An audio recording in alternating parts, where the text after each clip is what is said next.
มาเด้อกินอีกละหากระเห็ดแล้ว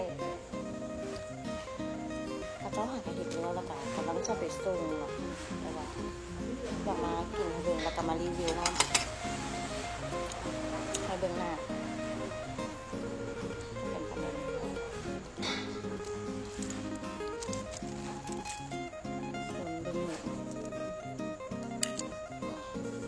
หลายคนอยากรู้ว่าถ้าสมมติว่าเฮาอะนะเอาไปส่งเนาะสุดหนึ่งจะได้ประมาณไหนเด็กตัวนี้มันเฮากำลังเห็นให้ลูกค้าจะมีตัวนี้